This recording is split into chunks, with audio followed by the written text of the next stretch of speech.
Hello friends, this is SR. Welcome to my YouTube channel. I hope you all will be fine and healthy and your study must be going on well. हम लोगों ने math के जो 15 questions रहते हैं उनमें उनको chapter wise शुरू किया था, जिसमें एक क्लास हम आपको दे चुके हैं नंबर सिस्टम की, जो कि आपके प्रीवियस ईयर पेपर्स जो लेटेस्ट हुए हैं उन्हीं के एग्जाम्पल्स उसमें हमने शामिल किए हैं, ताकि जो भी आपकी आने वाली एग्जाम है उसी के अकॉर्डिंग आपकी तैयारी हो। आज जो चैप्टर लिया है वो ज्योमेट्री लिया है। ज्यामिति एक ऐसा टॉपिक है सीटेट के लिए जिसमें हर एग्जाम में क्वेश्चन पूछे जाते हैं और कई कई क्वेश्चन पूछे जाते हैं आपके 15 नंबर के ही पोर्शन में। ठीक है, तो इसमें कुछ जो कॉन्सेप्ट होते हैं वो लगातार रिपीटेडली चले आ रहे हैं और वही चीजें पूछी जा रही हैं, कुछ नई चीजें भी होती हैं। तो अगर इनको हम एक बार देख लेते हैं, समझ लेते हैं, कुछ क्वेश्चंस इनके लगा लेते हैं, तो इससे गलती होने के चांसेस बहुत ही कम हो जाते हैं। ठीक है, तो ये क्लास आप देखिए, इसमें अच्छे एग्जाम्पल्स हमने लिए हैं और इसमें 30 क्वेश्चंस आपको मिलेंगे और कई सारे नए कॉन्सेप्ट जिसमें आपको सीखने को मिलेंगे। टाइम थोड़ा ज्यादा लगेगा लेकिन आपका चैप्टर कंप्लीट हो जाएगा। ठीक है, तो चलिए शुरू करते हैं।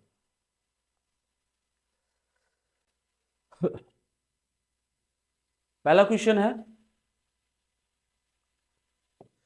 क्वेश्चन फर्स्ट है, निम्नलिखित में से किस आकृति का अधिकतम क्षेत्रफल है। इसमें पूछा जा रहा है कि ये कुछ एग्जांपल्स दिए हैं, इनमें कौन सी आकृति ऐसी होगी जिसका जो एरिया होगा सबसे ज्यादा बनेगा। जाके यहाँ पर देखते हैं, अगर हम ए ऑप्शन में देखें तो क्या बोला जा रहा है, भुजाओं 3 इकाई और 4 इकाई वाला आयत।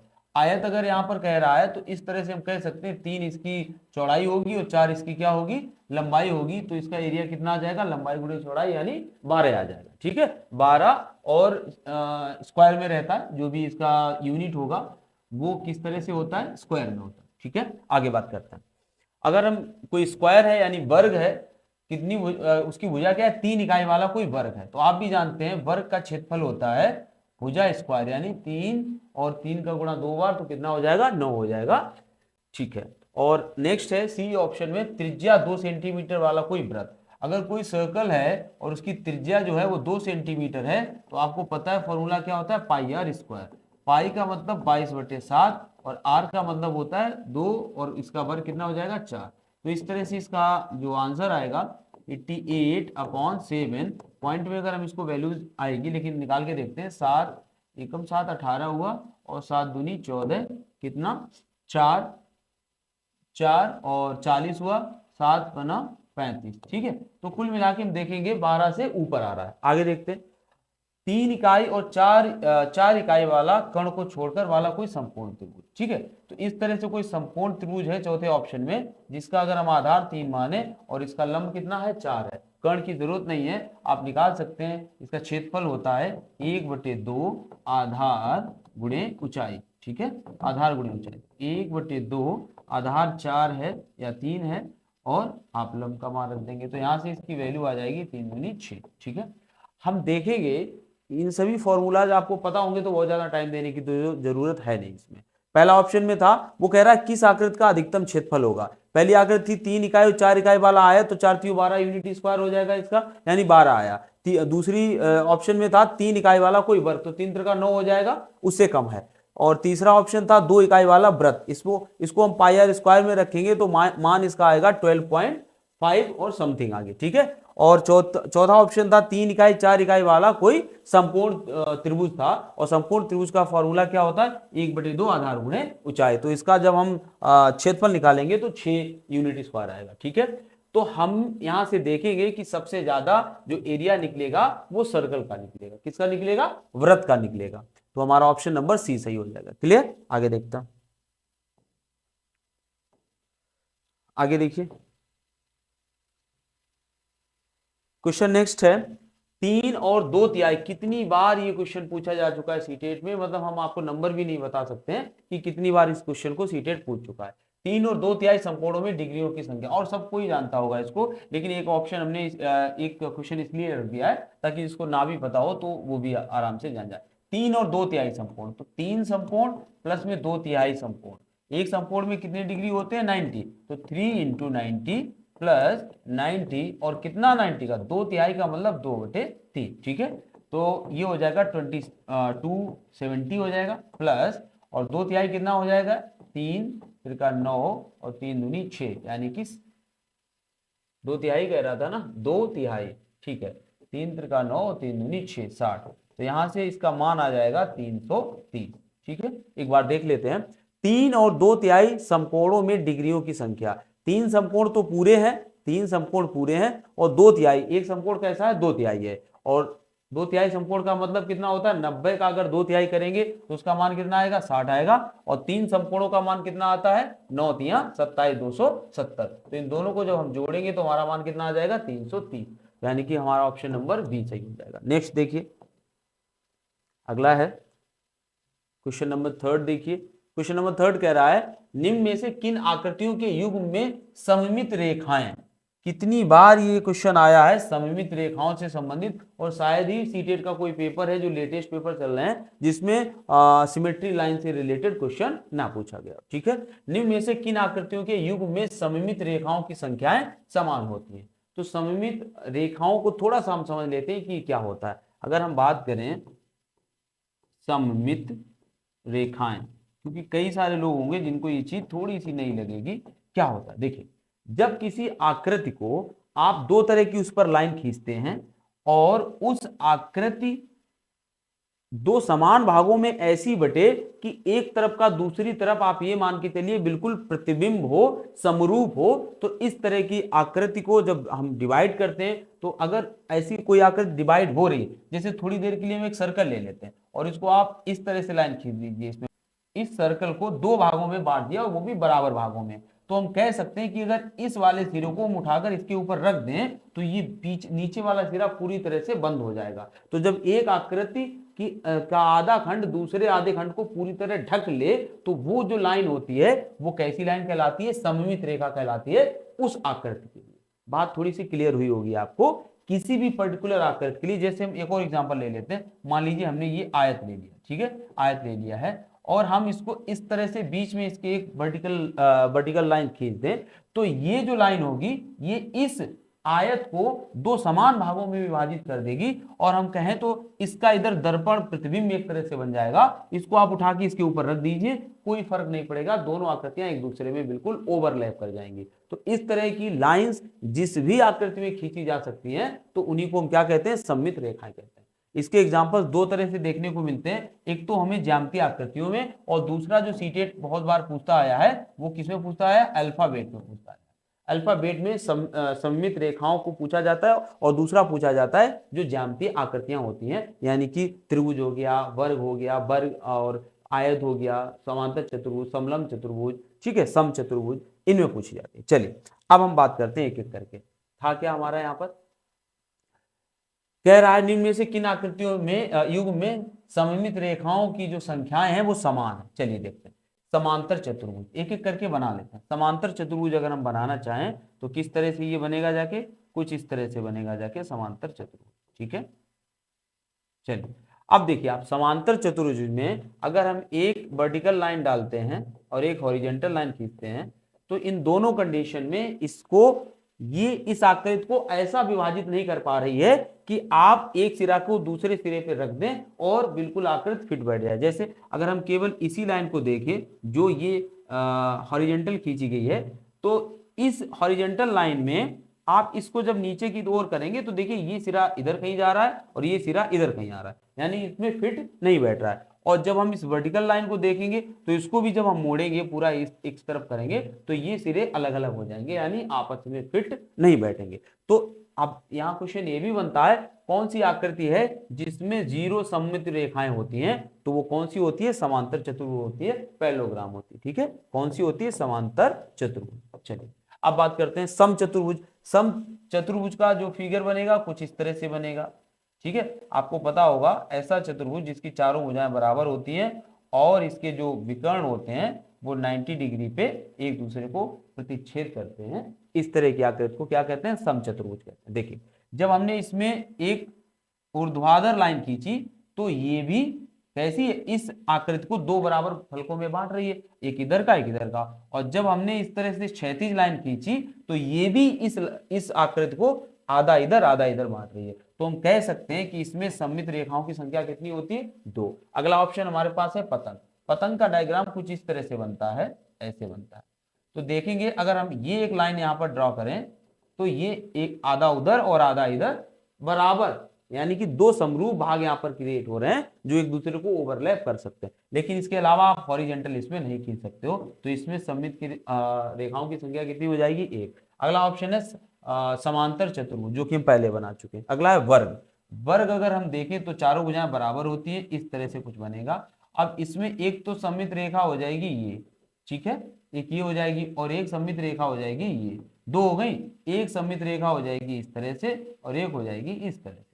तो इसमें कितनी सममित रेखाएं हो जाएंगी, चार। फिर से समझ लीजिए, वर्ग को अगर हम विकर्ण के सापेक्ष भी मोड़े तो भी ये दोनों, क्योंकि चारों भुजाएं बराबर है और चारों कोण 90 डिग्री के होते हैं, तो भी ये दोनों आपस में जुड़ जाएंगी, दोनों विकर्णों पे भी जुड़ जाएंगी। और अगर एक क्षैतिज और ऊर्ध्वाधर भी खींचे तो भी ये आपस में बिल्कुल समरूप होंगे खंड, ठीक है। और अगला हमारा है आयत। आयत कुछ इस तरह से बनेगा, जाके आयत इस तरह से बनेगा। आप देखेंगे कि आयत को हम ऐसे काटे तब तो ये आधा आधा बन जाएगा, आधा इधर भाग आधा इधर भाग, और इस तरह से भी काटे तो भी आधा आधा बन जाएगा। लेकिन इसके विकर्णों को मिलाने से भाग आधा आधा तो होगा, बट आप एक समरूप भाग नहीं बनेंगे। मतलब समझ रहे हो ना, समरूप का मतलब होता है दर्पण प्रतिबिंब। आप इसको इसके ऊपर उठा के नहीं रख सकते हो, ऐसे पलट के नहीं रख सकते हो, ये फिट नहीं बैठेगा। तो यहाँ पर अगर हम बात करें आयत की, तो इसमें भी कितनी रेखाएं होती हैं, सममित रेखाएं होती हैं, सिमेट्री लाइंस होती हैं, दो सिमेट्री लाइंस होती हैं।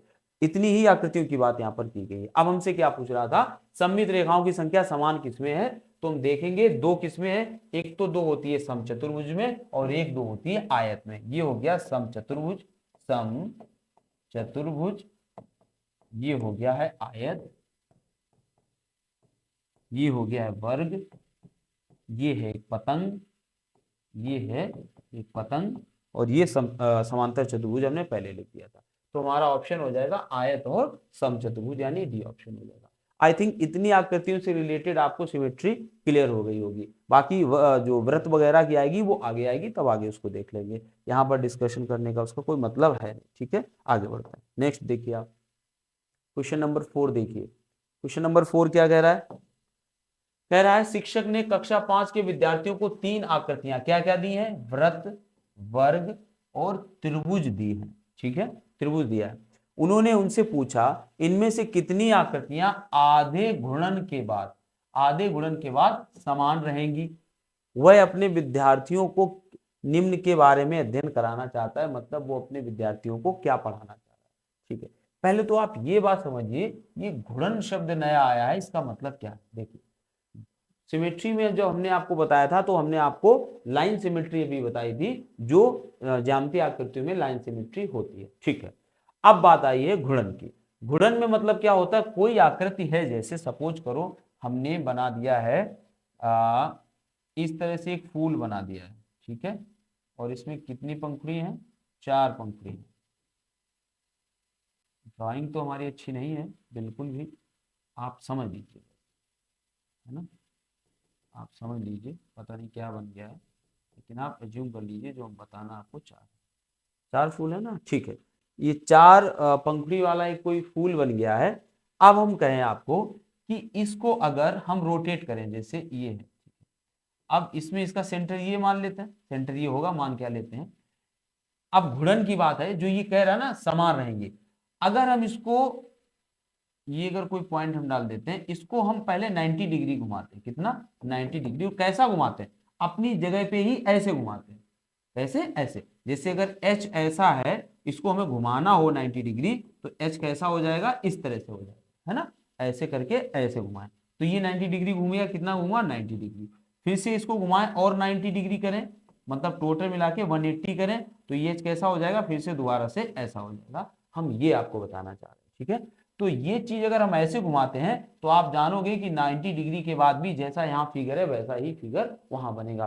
फिर और 90 घुमाए, यानी 180 घुमाए, फिर भी फिगर ऐसा ही रहेगा, और घुमाए 270 करें, फिर भी फिगर ऐसा रहेगा, और 360 पे भी एज इट इज रहेगा। ये होता है गुणन के पश्चात उसकी स्थिति। लेकिन ऐसा नहीं है कि प्रत्येक आकृति की गुणन के पश्चात स्थिति एक जैसी रहती है। फॉर एग्जाम्पल, जैसे हम आपके सामने ले लेते हैं एक आयत, क्या ले लेते हैं, एक आयत ले लेते हैं, बहुत खराब आयत बना हमारा, इधर ले लेते हैं, एक आयत ले लेते हैं, और इस आयत को अब हम कहते हैं कि हमें इसको गुणन कराना है। और गुणन हमने पहले आपको बता दिया था, एक जो केंद्र बिंदु होता है ना, तो इस बिंदु से हम ऐसे करके घुमाते हैं, चाहे क्लॉकवाइज घुमाएं चाहे एंटी क्लॉकवाइज घुमाएं। तो अगर इस तरह से हम इसको पहली बार घुमाएंगे तो आप भी जानते हैं ये कुछ किस तरह से बन जाएगा, जाके इस तरह से बन जाएगा। तो क्या जैसी स्थिति में ये था क्या वैसी स्थिति में ये है? नहीं है। और फिर से हम अभी ये घुमा है 90 डिग्री, कितना घुमा है? 90 डिग्री घुमा है, सॉरी 90 डिग्री घुमा है। अब हम फिर से इसको और 90 डिग्री घुमाते हैं, और 90 डिग्री घुमाते हैं, तो यही आकृति कुछ ऐसे घूमेगी और फिर से कैसी बन जाएगी? इस तरह की एक आकृति दोबारा से हमारे सामने आ जाएगी।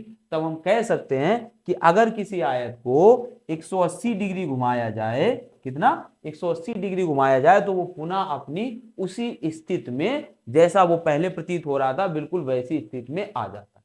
बात आपको क्लियर हो गई होगी कि घूर्णन की बात जो हम कर रहे हैं उसका मतलब क्या है? अपने ही केंद्र बिंदु से घूमना, चाहे क्लॉकवाइज चाहे एंटी क्लॉकवाइज। क्लियर हुआ? ठीक है, बहुत अच्छे से आपको बता रहे हैं, इतने अच्छे से आपको जल्दी मिलेगा नहीं। चलिए अब बात करते हैं कि वो कहना क्या चाह रहा है।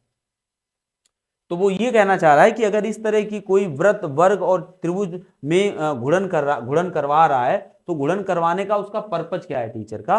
तो क्लियर है, घूर्णन सममित वो सिखाना चाह रहा है। कैसा? रोटेशनल सिमेट्री बच्चों को सिखाना चाह रहा है। लेकिन जो 3 एग्जाम्पल यहाँ पर दिए हैं, वृत्त, वर्ग और त्रिभुज, इसको थोड़ा सा देख लेते हैं क्योंकि हमारे तो काम की ही चीज है।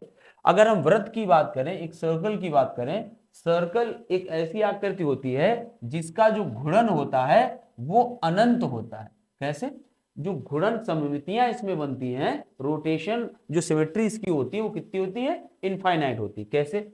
आप इसको कितना भी घुमाएंगे, यहाँ 90 डिग्री की तो बात ही छोड़ दिए, आप 1 डिग्री पे घुमाएंगे, आधा डिग्री घुमाएंगे, 1.4 डिग्री पे घुमाएंगे, किसी भी एंगल से इसको आप रोटेट करते हैं, जैसे यहां से ऐसे पकड़ के इसको ऐसे करके रोटेट करते हैं, तो हर स्थिति में वृत्त वृत्त ही रहेगा, जैसा अभी दिख रहा है वैसा ही दिखता रहेगा। तब क्वेश्चन बनता है कि एक वृत्त को में जो रोटेशन सिमेट्री होती है, घूर्णन सममित होती है, वो कितनी संख्या उसकी होती है? तो कितनी होती है? इनफाइनाइट होती है, अनंत होती है। ठीक है, अब बात करते हैं वर्ग की। तो वर्ग की भी अगर हम बात कर लें, ये चारों स्थितियों में अगर ऐसा है तो अगर हम 90 डिग्री भी इसको घुमाएं तब भी वर्ग वर्ग ही रहेगा, उसकी आकृति में कोई परिवर्तन नहीं आएगा। और फिर से 180 घुमाएंगे तब भी वैसा रहेगा, एक 270 करेंगे, 360 करेंगे, यानी हर स्थिति में इसको गुणन करने से इसकी सिमेट्री सेम रहेगी, समरूपता रहेगी, और ऐसा 4 बार होगा। ठीक है, अगर हम त्रिभुज की बात करें तो कोई भी त्रिभुज है, अगर स्पेशली हम बात करें समबाहु त्रिभुज की, तो समबाहु त्रिभुज में अगर इस तरह से हम घुमाते हैं तो आप भी जानते हैं अगर ये यहाँ पर है और अगला अगर हम इसको क्लॉकवाइज घुमाएंगे तो ये कुछ इस तरह से बनेगा, जाके कुछ इस तरह से बनेगा जाके यहाँ पर। तो यहाँ से आप देखेंगे कि घूमने से इसकी स्थिति कैसी है? एज इट इज रह रही है, सेम रह रही है। ठीक है,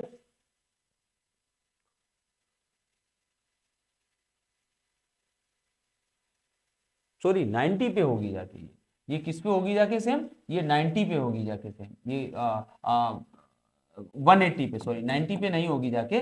जो त्रिभुज है उसकी जो सेम पोजीशन आएगी वो कितने पे आएगी? 180 अंश पे आएगी, है ना, इतने पे नहीं आएगी। जब इसको और एक बार घुमा लेंगे तब ये आएगी। ये जो है ना, ये कंडीशन कब आएगी? ये आएगी जब ये कुछ इस तरह से होगा। अभी जो ऊपर जा रहा होगा ये कोना जब यहाँ पर आ जाएगा, मतलब हम कह सकते हैं ये ऐसा होगा जब ऐसा हो जाएगा, और ये कोना जो यहाँ ऊपर था ये नीचे आ जाएगा, तब इसके जैसी आकृति सेम हो जाएगी। ठीक है, 90 डिग्री पे नहीं, 180 डिग्री। चलिए ठीक है, अब आगे देखते हैं नेक्स्ट क्वेश्चन क्या है। क्वेश्चन नंबर 5 देखिए। क्वेश्चन है, एक ऐसी आकृति को ढकने के लिए 1 सेंटीमीटर भुजा वाले वर्गाकार जो टिकटें हैं उनकी कितनी न्यूनतम संख्या की आवश्यकता होगी, जो 4 सेंटीमीटर 6 सेंटीमीटर भुजाओं वाला एक आयत है और उसके साथ 3 सेंटीमीटर भुजा का एक वर्ग जुड़ा है, को क्या कर दे? पूर्णतः ढक दे। पहले तो आकृति हम बना लेते हैं। इस तरह की हमारी कोई आकृति होगी जिसकी जो भुजाएं होंगी वो 6 और 4 होंगी, और आगे वो कह रहा है इसमें 3 सेंटीमीटर भुजा का एक वर्ग भी जुड़ा है। अगर इसमें 3 सेंटीमीटर भुजा का एक वर्ग भी जोड़ देते हैं इस तरह से, तो इसकी भुजा कितनी हो जाएगी? 3। इनका अलग अलग अगर हम एरिया देखते हैं तो कितना आ जाएगा? अगर हम आयत की ही बात करें, तो 6 में गुणे 4 यानी कि कितना आ जाएगा? 24। और अगर हम इस तीसरा एक क्या है, 3 भुजा का एक, सॉरी ये वर्ग है, ये क्या है? वर्ग है, त्रिभुज बना दिया हमने और 3 है, तो इस वर्ग का क्षेत्रफल कितना हो जाएगा 3 और 3 का 9। अगर हम पूरा एरिया निकालेंगे तो कितना आ जाएगा ये 33। तो इस तरह से, क्योंकि एक जो टिकट का जो भुजा है वो 1 सेंटीमीटर है, कितनी है 1 सेंटीमीटर, तो इसका आयतन कितना हो जाए, सॉरी इसका क्षेत्रफल कितना हो जाएगा इस टिकट का, तो एक ही रहेगा, है ना, कितना रहेगा एक ही रहेगा। और जब हम, क्योंकि वर्गाकार है ना, तो 1 में गुणे 1 करोगे आप तो एक ही रहेगा। तो इस तरह से कुल मिला के वहां पर कितनी टिकटें लगानी होंगी हम लोगों को 33 टिकट्स लगानी पड़ेंगी, तभी इस आकृति को पूरा ढका जा सकता है। ठीक है, ये वर्ग था। आगे देखते हैं, नेक्स्ट देखिए क्वेश्चन नंबर 6 देखिए। 6 कहलाता है एक वृत्त में कितनी सममित रेखाएं होती हैं, है ना। तो अभी हमने आपको बताया था कि एक वृत्त में कितनी सममित रेखाएं होती हैं, अनंत होती है। नेक्स्ट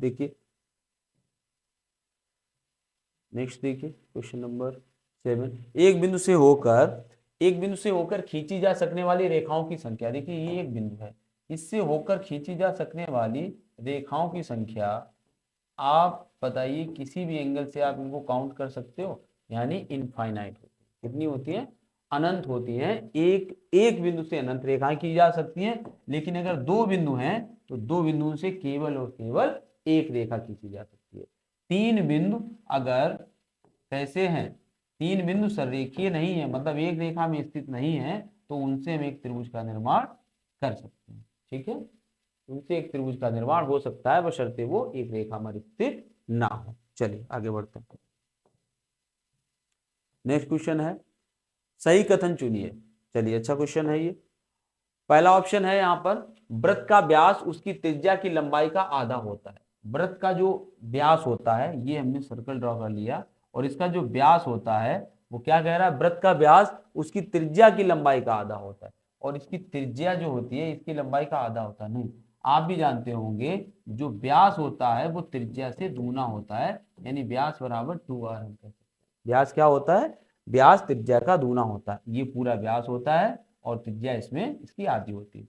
और यहाँ पर कुछ फैक्ट्स देख लीजिए, अगर ये केंद्र है तो व्यास केंद्र से होके जाता है, लेकिन अगर कोई जीवा है तो वो कहीं से भी होकर जा सकती है। परिधि के 2 बिंदुओं को मिलाने वाली रेखा को हम क्या कहते हैं, जीवा कहते हैं।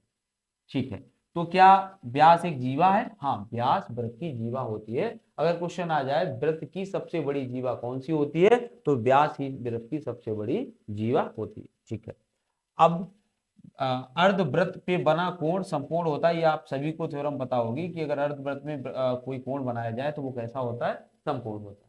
और इसके तो ढेर सारे आपके सिलेबस में तो खैर नहीं पूछे जाते हैं कि केंद्र पर बना कोण परिधि पर बने कोण का दूना होता है। ये अगर थीटा है तो ये कितना होगा, 2 थीटा होगा।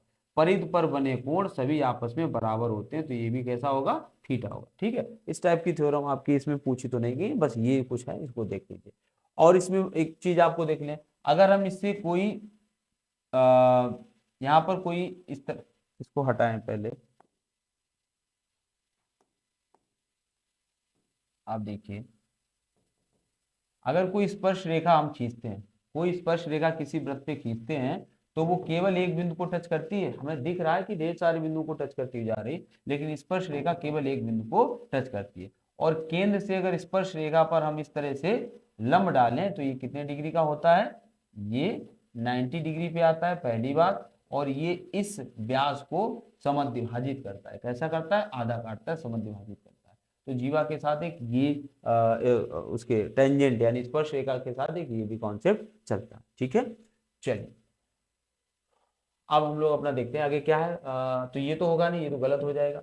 और हमसे पूछ क्या रहा था, उसकी नहीं नहीं सही तो चुनिए, तो सॉरी पहला गलत हो जाएगा। सेकंड देखिए ऑप्शन, प्रत्येक जीवा वृत्त का व्यास होती है। प्रत्येक जो जीवा होती है, क्या वृत्त का वो व्यास हो सकती है, आप जानते नहीं।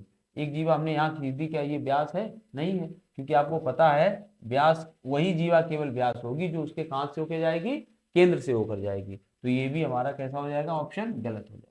थर्ड ऑप्शन है, वृत्त में अनेक त्रिज्याएं खींची जा सकती है।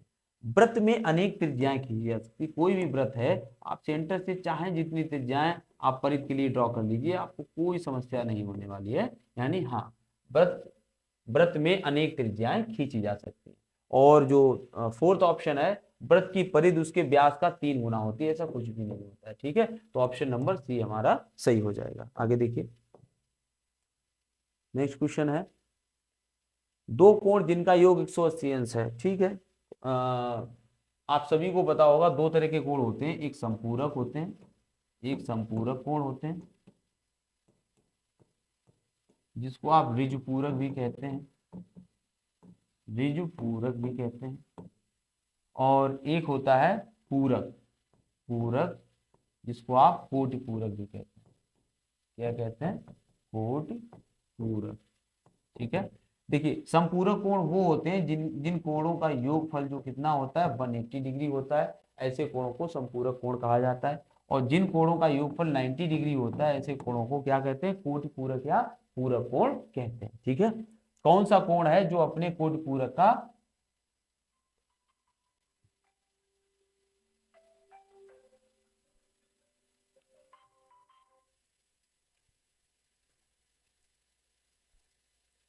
यहाँ पर क्वेश्चन बन जाएगा कि वह कौन सा कोण है जो अपने पूरक कोण का कोण के बराबर होता है। ठीक है, तो अगर 45 अंश है तो इसका जो पूरक कोण होगा वो भी कितना होगा? 45 अंश होगा। तो आराम से आप ऐसे आंसर बता सकते हो। ठीक है, चलिए अब हम बात करते हैं इस क्वेश्चन की। क्या कह रहा है? दो कोण जिनका योग 180 अंश सदैव कहलाते हैं, कैसे? समपूरक कोण कहलाएंगे। ऑप्शन नंबर सी हो जाएगा। ठीक है, आसन्न कोण क्या होता है? जैसे इस तरह का हमने कोई भी दो कोण बनाए, ये कोण आपस में कैसे कहलाते हैं? आसन्न कोण कहलाते हैं। जो अगल बगल के कोण होते हैं उनको हम एडजेसेंट एंगल बोलते हैं। ठीक है, आसन्न कोण बोलते हैं। आगे देखिए, नेक्स्ट क्वेश्चन देखिए, क्वेश्चन कह रहा है कि निम्नलिखित में से कौन सा कथन सत्य नहीं है? तो हम लोगों को चार में सत्य नहीं वाला ढूंढना है। देखिए कौन सा है। पहला कह रहा है एक न्यून कोण और एक सम कोण का योग सदैव एक अधिक कोण होता है। एक न्यून कोण, आपको पहले हम बता दें न्यून कोण क्या होता है, आप सभी जानते होंगे। न्यून कोण होता है जीरो से बड़ा और 90 डिग्री से छोटा जो कोण होता है उसको क्या कहते हैं? न्यून कोण कहते हैं। जीरो से बड़ा 90 डिग्री से छोटे कोण को न्यून कोण कहते हैं। समकोण क्या होता है? सबको ही पता होता है, चाहे बच्चा क्यों ना, बच्चा 5 में पढ़ रहा हो, 90 डिग्री को क्या कहते हैं? समकोण कहते हैं। ठीक है, और इसके बाद आता है अधिक कोण। समकोण के बाद क्या आता है? अधिक कोण।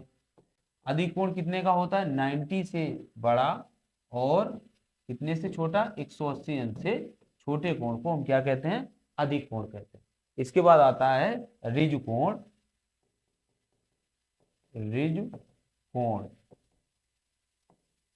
ऋजु कोण यानी 180 अंश डिग्री के कोण को क्या कहते हैं? 180 अंश डिग्री को क्या कहते हैं?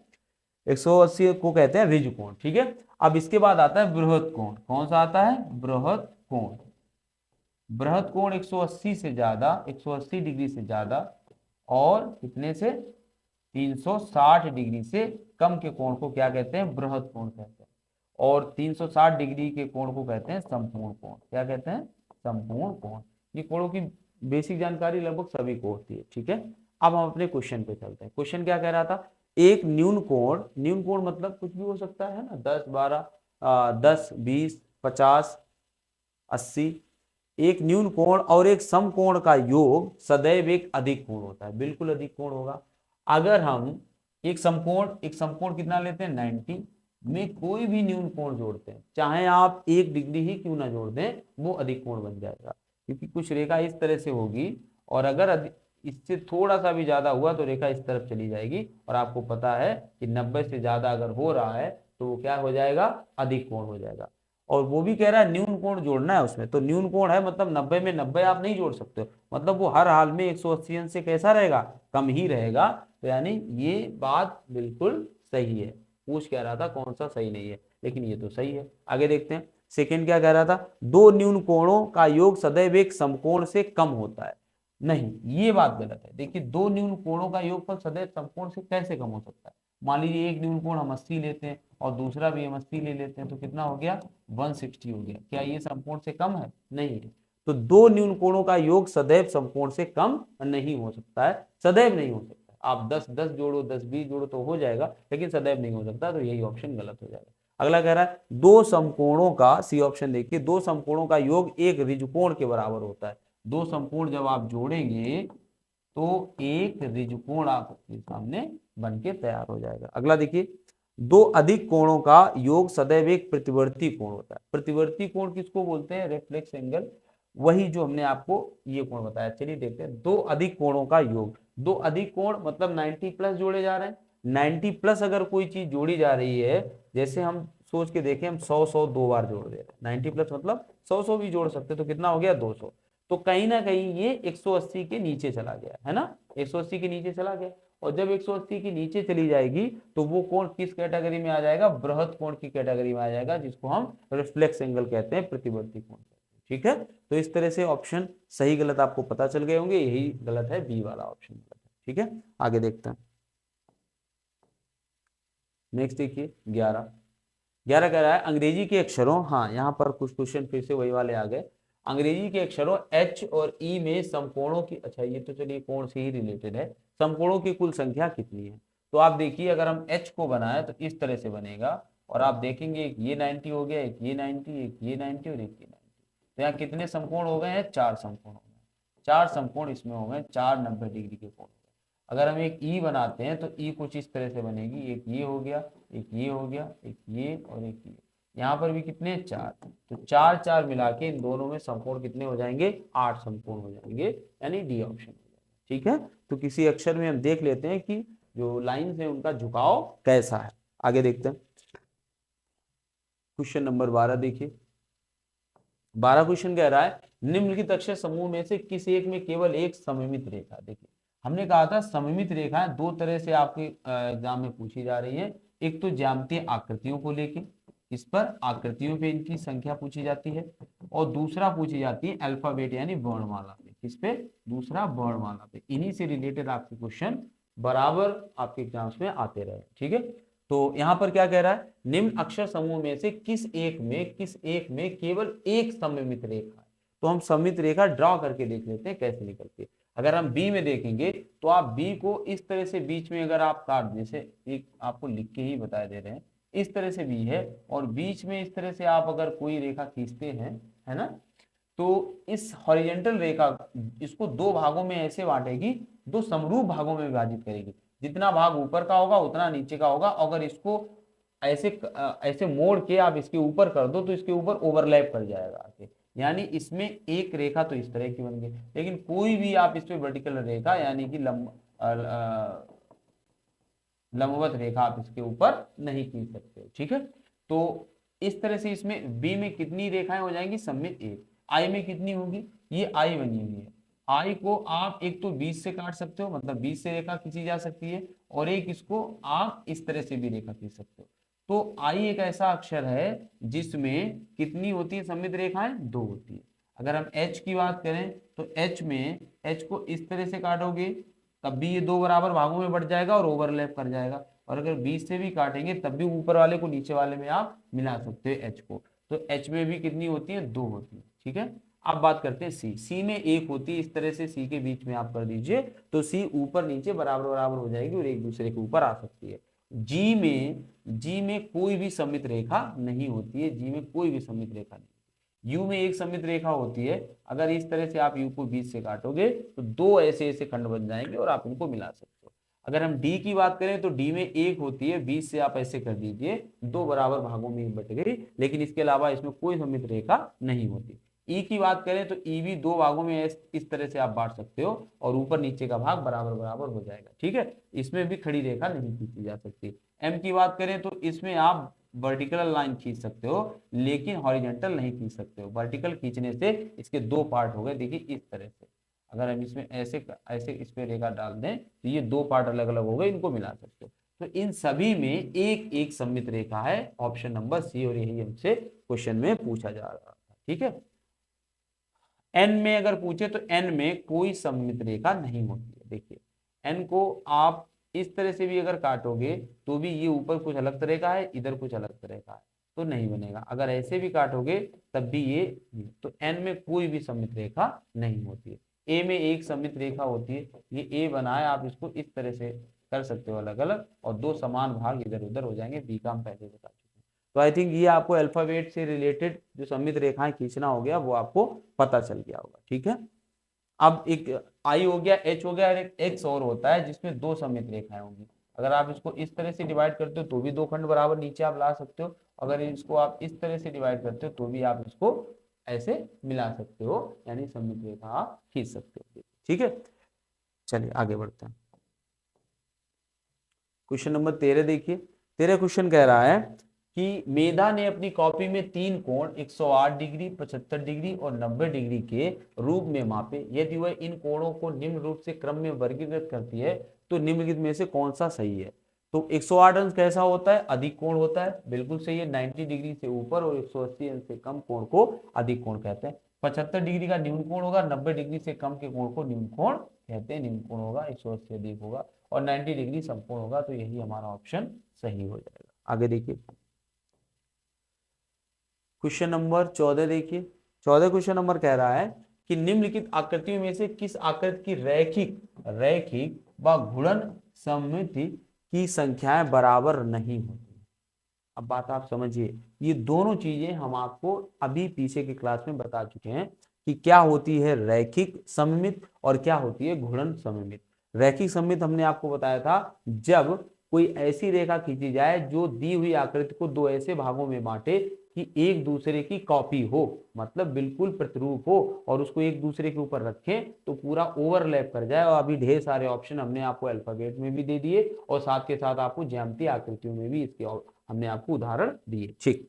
और घूर्णन सममित में हमने आपको बताया कि जब कोई वस्तु अपने केंद्र से, वस्तु कहें या आकृति कहें, जब किसी आकृति को उसके केंद्र के चारों तरफ राउंड करके घुमाया जाता है तो वह अपनी जो स्थिति वर्तमान में है क्या उसको अपने किसी भी स्थिति में दोहरा पाती है। अभी हमने आपको बताया था कि अगर हम इस तरह से ले लें एक आयत, ये पीछे हम बता चुके हैं, जल्दी से फिर से बता दे रहे हैं।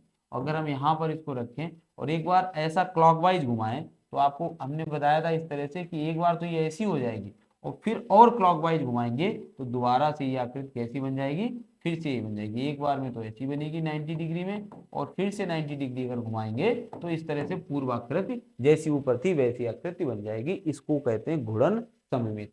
तो ये चीज है यहाँ पर। अब क्या वो पूछना चाह रहा है, निम्न आकृतियों में से किस आकृति की रैखिक व घूर्णन सममित की संख्या बराबर नहीं होती। ध्यान रखना, नहीं पूछ रहा, ठीक है।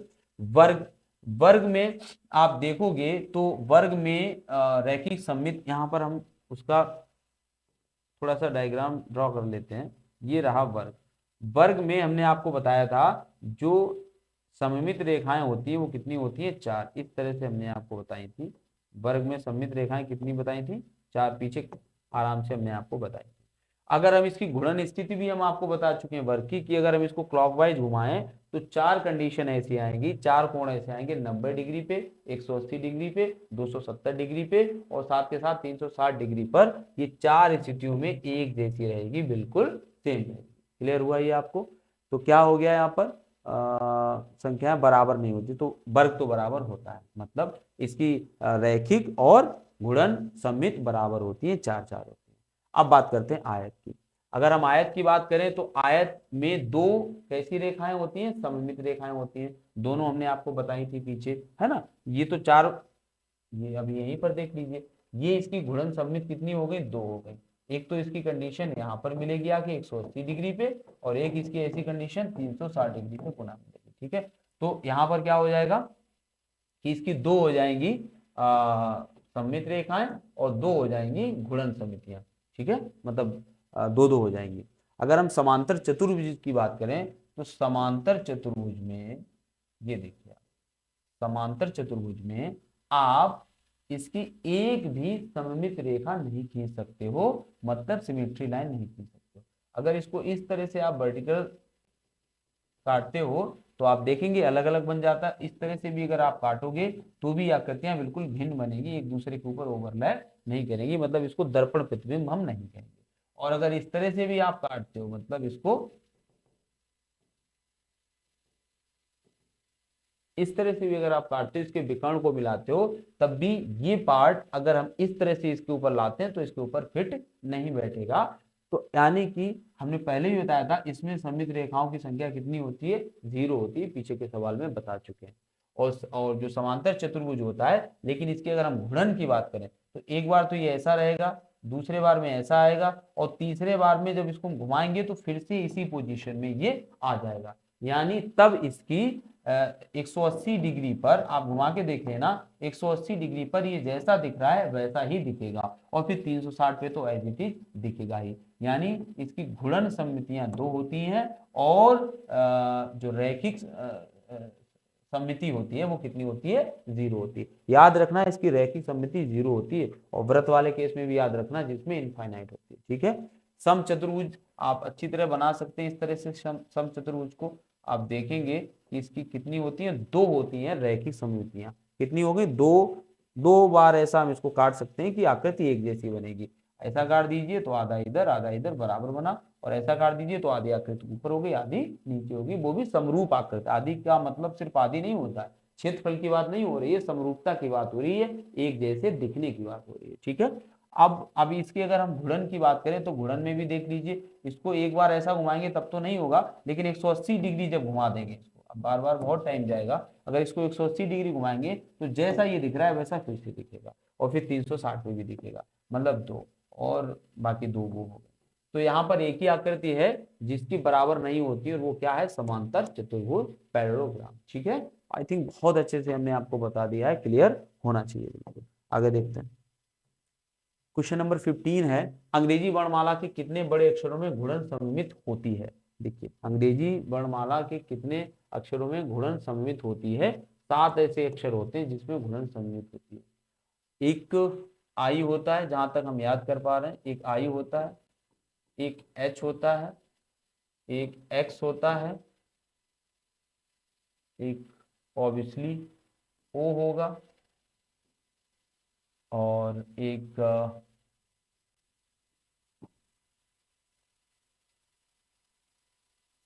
आई एक्स एस होगा, एक A B C D E E F G H I J K L M N O P Q R S T U U V W X Y और जेड। कितने हुए जाके, 1 2 3 4 5 6, एक कोई कम पड़ रहा है, एन और होगा।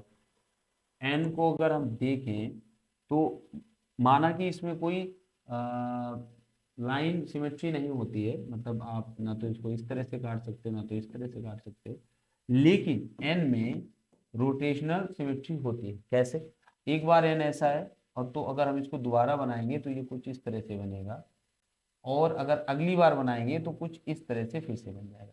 मतलब 180 डिग्री पर एन अपने आप की पोजीशन को कैसा करता है, दोहराता है। अब हमारा क्लियर हो गया अंग्रेजी वर्णमाला के कितने बड़े अक्षरों में घूर्णन सममितियां होती हैं। तो ऐसे 7 अक्षर होते हैं आपके सामने। बाकी आप अल्फाबेट में सब कुछ जानना चाहते हो तो आप अल्फाबेट बना के भी खुद से देख सकते हो, उसमें आपको क्लियर हो जाएगा। बट साथ में सिमेट्री होती है, कैसी, रोटेशनल। ठीक है, अगला देखते हैं। नेक्स्ट है क्वेश्चन, देखिए 16, सभी दिशाओं में अनंतता विस्तृत एक सपाट पृष्ठ। ठीक है, सभी दिशाओं में फैला है, अनंतता फैला है, और एक सपाट पृष्ठ है, निम्न रूप में जाना जाता है ना, बहुत सारा फैला हुआ है चारों तरफ, तो वो क्या है, समतल होता है, प्लेन होता है। ठीक है, रेखाखंड होता नहीं है, रेखा होता है ना, बिंदु होता नहीं, आपको सब पता है। आगे देखते हैं, नेक्स्ट क्वेश्चन हो जाएगा हमारा।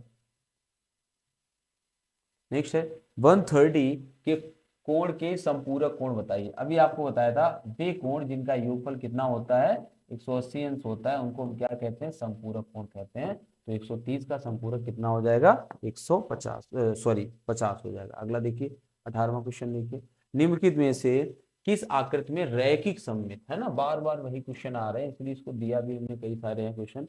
रैखिक सममित है परंतु घूर्णन सममित नहीं है। अभी आपको बताया था समचतुर्भुज में रैखिक सममित होती, सॉरी सॉरी सॉरी सॉरी, समचतुर्भुज में क्या होता है, इसमें घूर्णन होती है। कैसी होती है? घूर्णन सममित तो होती है लेकिन रैखिक सममित नहीं होती है, जीरो होती है, ये हमने आपको बताया था। बट ऊपर क्या कह रहा है, जिसमें घूर्णन घूर्णन सममित नहीं है ना, घूर्णन नहीं है रैखिक है, ऐसा पूछ रहा है। यहाँ पर रैखिक जीरो होती तो ये तो ऑप्शन होगा नहीं। समबाहु त्रिभुज में भी नहीं होगा क्योंकि इसमें भी दोनों चीजें होती हैं, आयत में भी दोनों चीजें। पतंग एक ऐसा ऑप्शन है, पतंग एक ऐसा ऑप्शन है जिसमें रैखिक सममित तो होती है, ये देखिए सिमेट्री, लाइन सिमेट्री है, बट इसको आप रोटेट करिए, पहले इस कंडीशन में लाइए, फिर इस कंडीशन में लाइए, फिर इसमें लाइए, आप रोटेट करने से भी इसमें क्या नहीं आएगी, आपको कोई भी घूर्णन सिमेट्री नहीं आएगी, मतलब रोटेशन सिमेट्री नहीं आएगी, तो ऑप्शन हो जाएगा काइट। अगला देखिए, ऑप्शन नंबर 19, क्वेश्चन नंबर 19 है, एक समांतर चतुर्भुज में सममित रेखाओं की संख्या निम्न होती है। समांतर चतुर्भुज में सममित रेखाएं अभी हमने आपको बताई थी कितनी होती है, 0 होती है। ठीक है, अगला देखिए, नेक्स्ट क्वेश्चन है, 6 समबाहु त्रिभुजों के प्रयोग से आप निम्न में से कौन सी आकृति बना सकते हैं। 6 समबाहु त्रिभुज हमें यूज करने, और कौन सी आकृति बनेगी, समपंचभुज बनेगी, समषटभुज बनेगी, वर्ग या सम अष्टभुज बनेगी। ठीक है, तो पहले आप सभी जानते होंगे कि अगर हम इस तरह से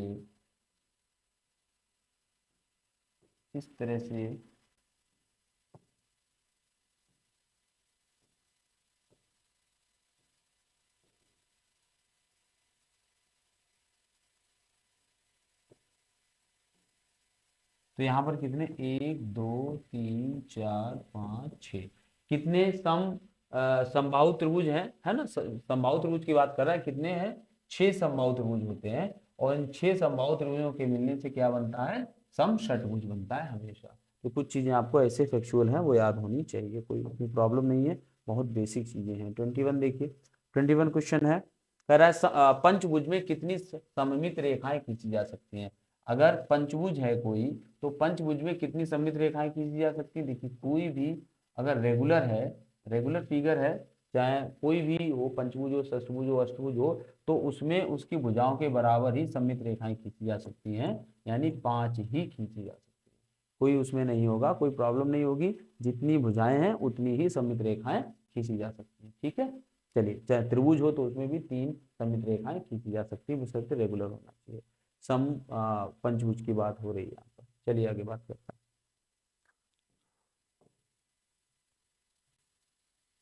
22 देखिए, 22 कह रहा है, रमेश के पास एक आयताकार कागज का टुकड़ा है। ठीक है, एक आयताकार कागज का टुकड़ा है रमेश के पास, इस तरह से कोई टुकड़ा है, अपने खाली समय में उसने उसका एक कोना मोड़ा है, और तो उसने देखा कि कागज के 5 कोने हो गए। एक कोना अगर इस तरह से वो मोड़ देता है तो आपको पता है कि कितने कोने हो जाएंगे, 5 कोने बन जाएंगे। इस तरह से देखिए, 1 2 3 4 5, 5 कोने हो गए। उसने बाकी 3 कोनों को भी मोड़ दिया, तो अब इस कागज के कितने कोने बनेंगे। देखिए, एक कोना हटाने पर कितने कोने बन रहे हैं, 2, तो 4 कोने हटाने पर कितने कोने बनेंगे, 8 कोने बनेंगे। आप करके देख सकते हैं इसको, कोई प्रॉब्लम है नहीं उसमें। 23 देखिए, 23 कह रहा है, एक आयत में कितनी सममित रेखाएं होती हैं। एक आयत में 2 सममित रेखाएं होती हैं, अभी आपको हम कितनी बार ये चीज बता चुके हैं। ठीक है, आगे देखिए, 24 देखिए, 24 कह रहा है, अक्षरों V X M N T में से किन में क्रमशः न्यूनतम और अधिकतम सममित रेखाएं हैं। ठीक है, V है, X है, M है, और N है, T है। ठीक है, आपको हम पहले ही बता चुके हैं कि N में एक भी सममित रेखा नहीं होती है, क्योंकि इसको ना तो इस तरह से काटा जा सकता है, ना ही इस तरह से इसको 2 समरूप भागों में विभाजित किया जा सकता है। V को किया जा सकता है एक, X को 2 बार किया जा सकता है, एक बार इस तरह से आप काट सकते हैं, इस बार इस तरह से इसको आप समविभाजित कर सकते हैं। M को भी एक बार कर सकते हैं, और T को भी एक ही बार कर सकते हैं। तो इस तरह से X में 2 बार होगा, और N में कितना होगा, 0 बार होगा, बाकी इनमें सब में क्या होगा, एक एक बार होगा। अब क्वेश्चन क्या पूछ रहा है, निम्न अक्षरों में से किन में क्रमशः न्यूनतम और अधिकतम सममित रेखा है। तो न्यूनतम N में है, अधिकतम X में है। n में न्यूनतम है और x में अधिकतम है। ऑप्शन नंबर ए हमारा सही हो जाएगा। ठीक है, अगला चलिए देखते हैं।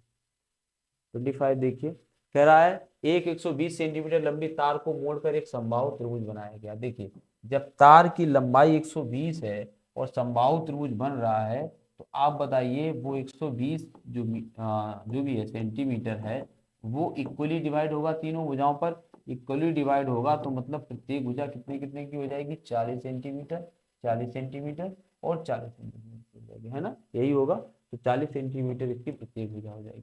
समबाहु त्रिभुज का क्षेत्रफल क्या होता है, √3/4 और भुजा स्क्वायर। इस तरह से आप इसका क्या निकाल सकते हो, क्षेत्रफल भी निकाल सकते हो। अगर खैर वो क्षेत्रफल के क्लास में उसको देखेंगे। 26 देखिए, जब आयतन और क्षेत्रफल पढ़ेंगे, निम्न में से कौन सा कथन सत्य है। सत्य कथन हमें देखना है। सभी वर्ग आयत होते हैं। देखिए, एक वर्ग की प्रॉपर्टीज क्या होती हैं और एक आयत की क्या होती है, जब अगर हमें ये पता है तो हम आराम से इस बात को क्लियर कर सकते हैं कि दोनों में संबंध क्या होता है। वर्ग के बारे में कहें तो वर्ग में भी दो विकर्ण होते हैं, आयत में भी दो विकर्ण होते हैं। वर्ग के भी चारों कोण 90-90 डिग्री के होते हैं और आयत के भी चारों कोण 90-90 डिग्री के होते हैं। वर्ग की भी आमने सामने की भुजाएं बराबर होती हैं और आयत की भी आमने सामने की भुजाएं कैसी होती हैं, बराबर होती हैं। ठीक है, इसके अलावा अब जो इसमें अलग होता है वो क्या है, वर्ग के जो विकर्ण होते हैं वो आपस में 90 डिग्री पर प्रतिच्छेद करते हैं। कितने पे करते हैं, 90 डिग्री पे प्रतिच्छेद करते हैं।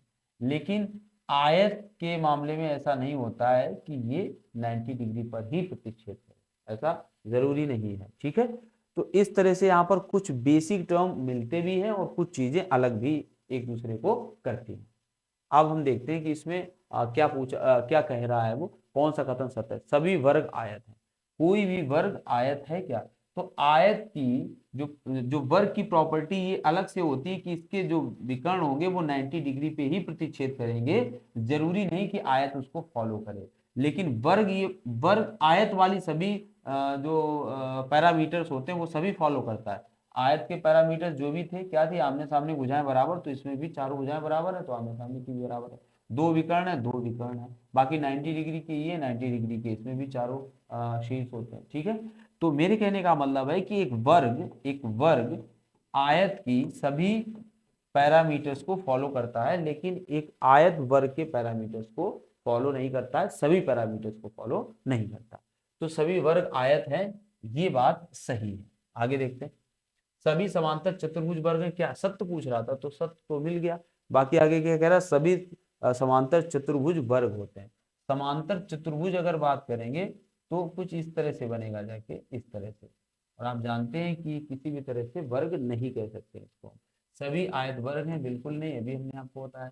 सभी समचतुर्भुज वर्ग हैं, सभी समचतुर्भुज वर्ग नहीं होते, क्योंकि समचतुर्भुज के जो विकर्ण होते हैं वो अलग अलग लंबाई के होते हैं, और जबकि वर्ग के जो विकर्ण होते हैं वो समान लंबाई के होते हैं। वो अलग बात है, इसके विकर्ण भी 90 डिग्री पे ही काटते हैं और भुजाएं इसकी भी चारों कैसी होती है, बराबर होती है। बट विकर्ण कैसे होते हैं, अलग अलग लंबाई के होते हैं, बड़े छोटे होते हैं। ठीक है, चलिए क्वेश्चन नंबर नेक्स्ट देखिए।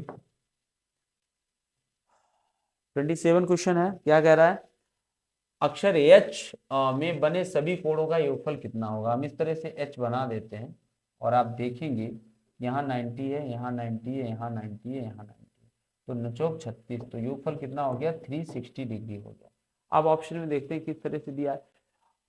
अक्षर H में बने सभी कोणों का योगफल बराबर होता है एक त्रिभुज के कोणों का योगफल, नहीं, त्रिभुज के सभी अंतः कोणों का योगफल कितना होता है, 180 अंश होता है। और बाह्य का योगफल कितना होता है त्रिभुज के, 360 डिग्री होता है।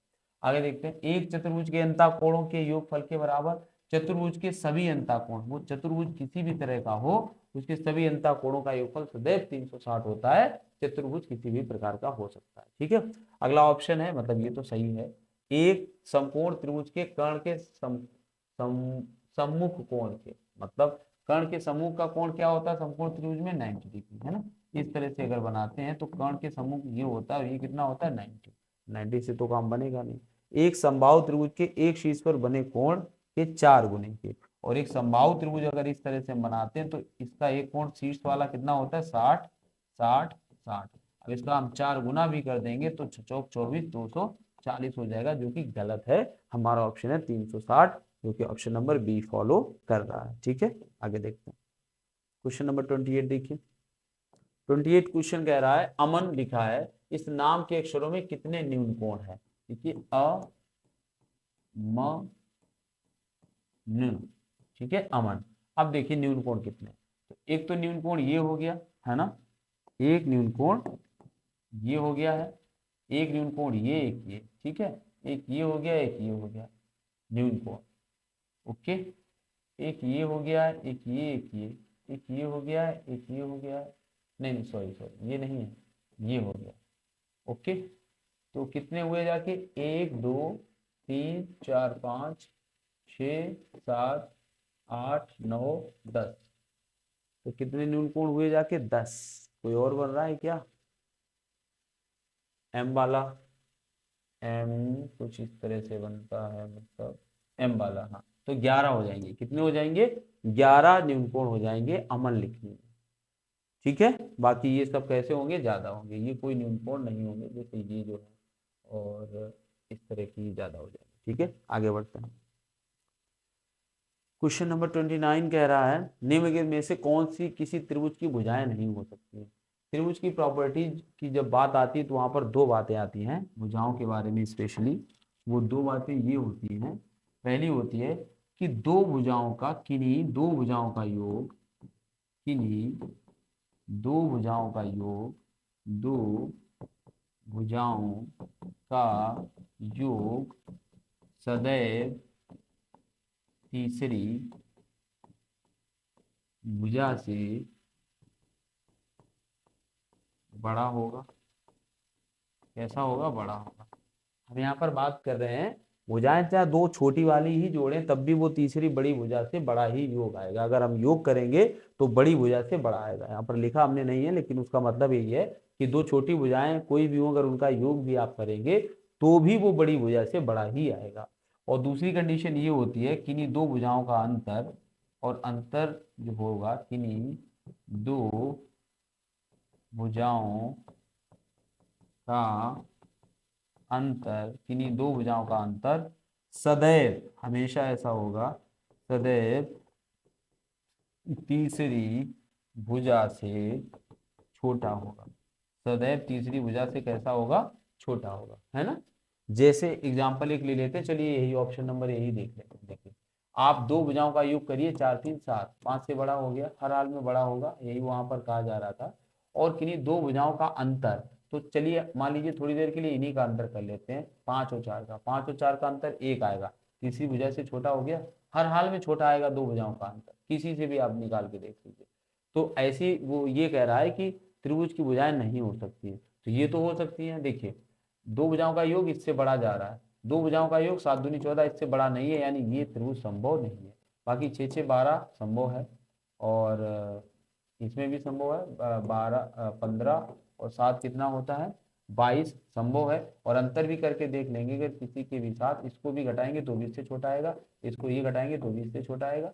सब में कंडीशन फॉलो हो रही है सिवाय बी में। ठीक है, तो बस आपको दो चीजें ये पता होनी चाहिए जो भी है। आज का ये लास्ट क्वेश्चन है हमारा, और वो क्वेश्चन है 30 नंबर। क्या कह रहा है? निम्नलिखित में से कौन से कथन या कौन सा कथन सत्य है? सत्य कथन हम लोगों को देखना है। क्या है पहला क्वेश्चन? दो दिए गए बिंदुओं से होकर जाती हुई अनेक रेखाएं हो सकती हैं। क्या दो ये बिंदु दिए हैं, दो बिंदु दिए हैं, क्या इनसे अनेक रेखाएं खींची जा सकती हैं? आप बताइए। दो दिए हुए बिंदुओं से केवल और केवल एक रेखा खींची जा सकती है, अनेक रेखाएं नहीं खींची जा सकती। ठीक है, तो ये तो गलत हो जाएगा। सेकेंड है, दिए हुए एक बिंदु से होकर जाती हुई केवल एक रेखा हो सकती है। एक बिंदु है और इससे केवल एक रेखा हो सकती है, ऐसा ये कहना है, जबकि आपको भी पता है इससे भी अनंत रेखाएं ऐसी खींची जा सकती है, पीछे हम बता भी चुके हैं चीज, तो ये भी गलत हो जाएगा। तीन संरेखीय, देखिए क्या कह रहा है, तीन संरेखीय बिंदु एक त्रिभुज नहीं बना सकते। देखिए अगर तीन संरेखीय बिंदु है, संरेखीय मतलब एक यहाँ है, एक यहाँ है, एक यहाँ, संरेखीय हो गए, तो ये कभी भी त्रिभुज का निर्माण कर ही नहीं सकते हैं। तीन असंरेखीय बिंदु ही त्रिभुज का निर्माण कर सकते हैं, मतलब एक रेखा पे नहीं होने चाहिए। अगर दो एक रेखा पे तो एक अलग होना चाहिए, इस तरह से तभी त्रिभुज का निर्माण होगा, संरेख में नहीं होगा। दो अधिक कोणों का योग सदैव एक प्रतिवर्ती कोण होता है। दो अधिक, अधिक कोण पहले क्या, अभी हमने ये आपको बताया था, दो अधिक कोण मतलब हम 100 मान लें, 100 करके कितना हो जाएगा 200। तो सदैव कैसा होता है, प्रतिवर्ती होता है। प्रतिवर्ती यानी बृहद कोण होता है, ऐसा होता है बृहद कोण। और रिफ्लेक्सिव एंगल होता है कितना है, 180 अंश से ज्यादा होता है। 180 अंश से बड़े कोण को क्या कहते हैं, प्रतिवर्ती कोण कहते हैं। तो दो अगर हम अधिक कोण जोड़ रहे हैं तो वो हर हाल में 180 अंश से बड़ा ही हो जाएगा और उसका मान प्रतिवर्ती कोण के अंतर्गत आ जाएगा। ठीक है, तो ये 30 नंबर क्वेश्चन हो गया जहां पर दो चीजें सही है, थर्ड और फोर्थ, यानी थर्ड और फोर्थ ऑप्शन, ये ऑप्शन नंबर सी हो जाएगा। ठीक है, दो ऑप्शन है। तो आई होप आपने क्वेश्चंस को देखा होगा, समझा होगा, पैटर्न देखा होगा किस तरह के सीटेड क्वेश्चन पूछता आ रहा है अपने एग्जाम्स में। और ये कोई पुराने नहीं है, हाल ही के सेट के हैं, तो इसका पूरा चांसेस है कि आपके आने वाले एग्जाम्स में भी इसी तरह की ज्योमेट्री आपको देखने को मिलेगी। ठीक है, काफ़ी अच्छे क्वेश्चन का सिलेक्शन किया था इसमें हमने, और आई होप आपको क्लास पसंद आया होगा। अगर आपको चीज़ें बताई हुई समझ में आ रही हैं, अच्छी लग रही हैं, तो आप हमारे चैनल को सब्सक्राइब कर सकते हैं। आपके स्टडी से रिलेटेड यहाँ पर कई सारे कंटेंट आपको रेगुलर मिल रहे हैं और मिलते रहेंगे। ठीक है, टिल योर एग्जाम। चलिए, थैंक यू फॉर वॉचिंग।